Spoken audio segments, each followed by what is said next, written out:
Hey all, this is Jeremy. One of our previous videos talked about the decision to go into the Air Force, why I did that, what went into making that decision. And I just wanted to give you a little information about what happened after I decided, hey, this is what I want to do. Okay, so you've made the decision to join the Air Force, now what? First thing that I did was I knew what I wanted to do. So I went and wrote out a list of jobs that I wanted. I knew one, I wanted to fly. And two, I wanted to take photos. So if I get either one of those jobs, that's exactly what I'd want. So my suggestion is, first thing first, after you've made your decision, go online, look around, find out what jobs are out there. Go to about.com, search enlisted Air Force jobs.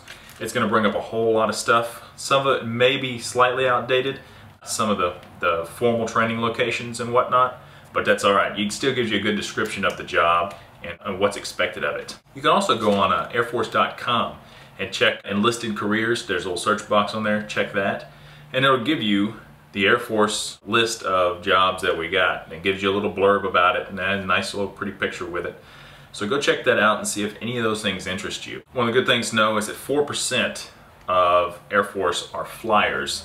So if you want to be a flyer, don't think you just walk right in and say, oh, I'm gonna go fly. Now, I don't say that to puff out my chest and, hey, I'm a flyer. I'm just saying, if you have expectations, know exactly what you want to get into. So after you get your idea and your list together of things that you want to do, go online or go to a library and find a pre-ASVAB test that you can take. It just kind of gives you a baseline of where you're going to start out. Once you do take your actual ASVAB, Armed Service Vocational Aptitude Battery test, and it just says basically how good you are at learning something. And it tests your knowledge on a whole plethora of things.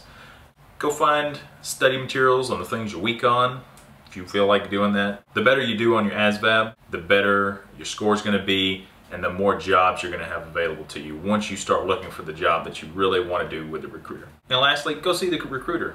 Go take time to sit down and talk to them. Ask specific questions, take your list of jobs that you want and say, hey, this is what I want to do. Tell me information about X, Y, Z. I had the guy give me real examples of what he did during basic. I didn't want to watch a video. I didn't want to know all the pretty little fluffy things that he did. I wanted to know exactly what he went through, what it was like for him. Create a list of specific questions that you want to know. Remember, they've got a quota that they've got to meet.